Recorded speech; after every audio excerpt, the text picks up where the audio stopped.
Hi guys, welcome to the Dub Turbo coaching and training program to make sure you guys get the most out of your software. So I'm going to assume you're new, you haven't made beats before, this all looks like it's pretty complex to you.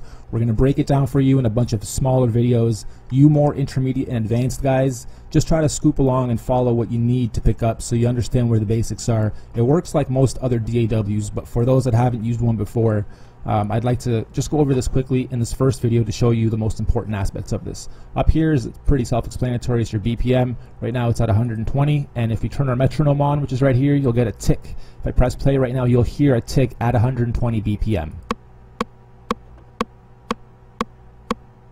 Okay, it's over a blank canvas, nothing's in there. That just gives you sort of a metronome to follow and bob your head to figure out how fast you want your beat.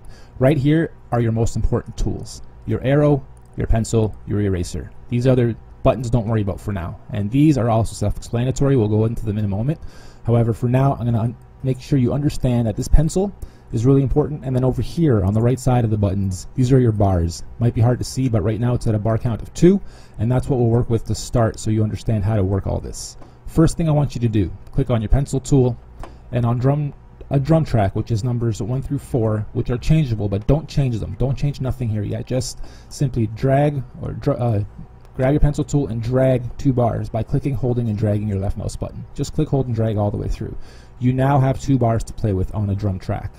And what I want you to understand is, on a drum track, once you lay something, click on the bars you just created.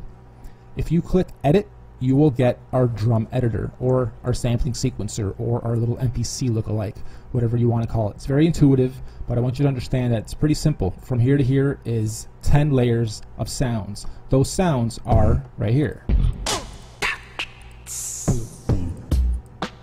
Right here are all your different drum kits, and you can add more and import your own samples, which we'll go through in another video. So right here we can just choose a quick, let's say R&B. Say we don't like it, choose R&B 2. Don't like it, punches. There's also kits here that aren't just drums, but also fills, effects, like this one here, punches.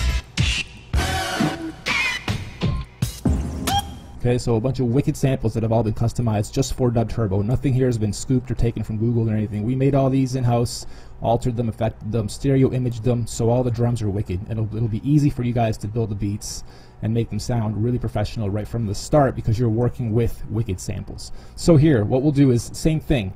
These 3 buttons or tools are the most important of this screen. You can change your tempo here too. You can turn your metronome on or off. It's universal, so if you do click it on here, or if you change the tempo here, let's say we go down to... What you heard there was me pressing the keyboard and it triggered our sounds. So I'll point that out right now. 1 through 10 on your keyboard that you type on, okay, is... So before you even lay anything down, you can kind of even turn your metronome on, let that play. 1, 2, 3, 4, just start.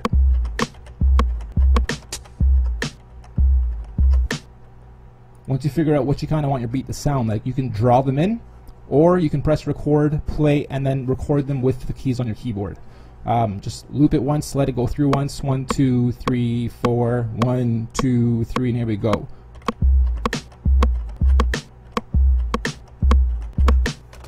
Okay, stop it. If you notice anything's out of place, simply grab the arrow tool, move it over. If you don't like where something sits, it's easy to move. And if you want to erase anything, simply grab your eraser, erase. Pencil tool, draw back in. Okay, down here, say we want the hi-hats, right there's the label. Add a hi-hat every 8.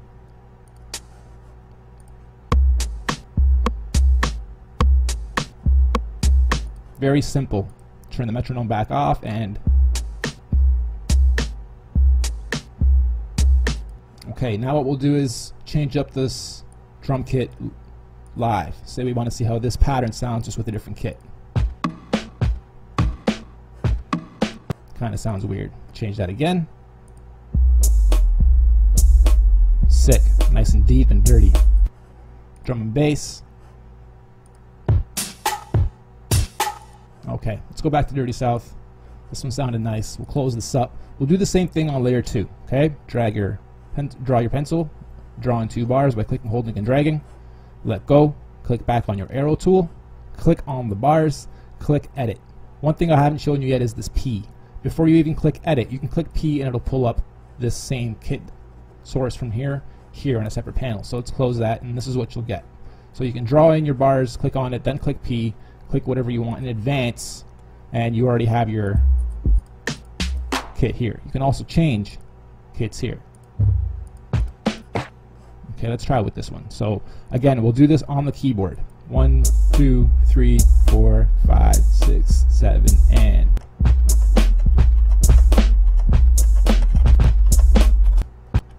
now we can click on the bars, click edit, and see what we just laid. There's what we just laid live with using the keyboard we used. If anything's out of whack, again, simply just snap them into place if you know they're off. And now we have 2 layers of drums going over each other, which is really nice in Dub Turbo, and you can change the volume of each here. So these 16 layers are all these 16 layers. Important to understand.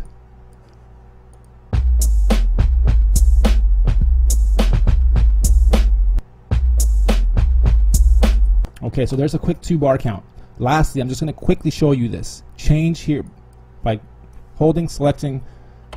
Say we put this to 4. Actually, let's make it 8. Right now we have 2 bars. Right, so these are 2 bars.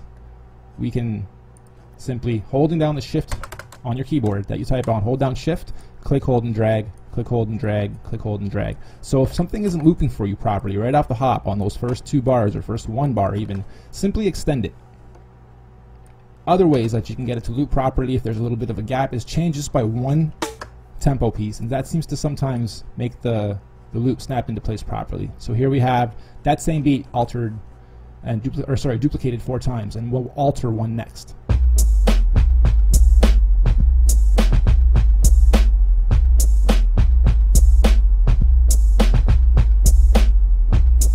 Alright, so now I could be doing a little hip-hop freestyle over this, be prepping some ideas in my head for what to use for the keyboard.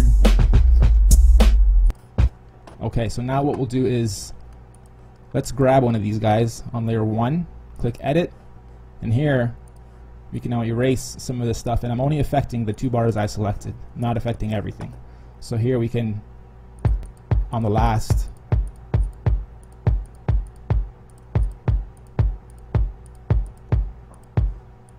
we'll have a nice little build up before this drop. And then here what we'll do is we'll just erase the last few. Oops, this one. Edit. We'll just erase these last few sounds so it's nothing but a nice boom. Here we go.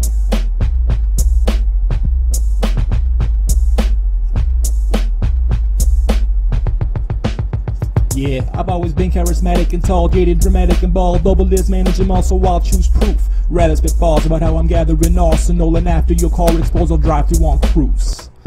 So there it is, nice and simple beat building. We'll go into the next video, which will talk about the keyboards. Peace.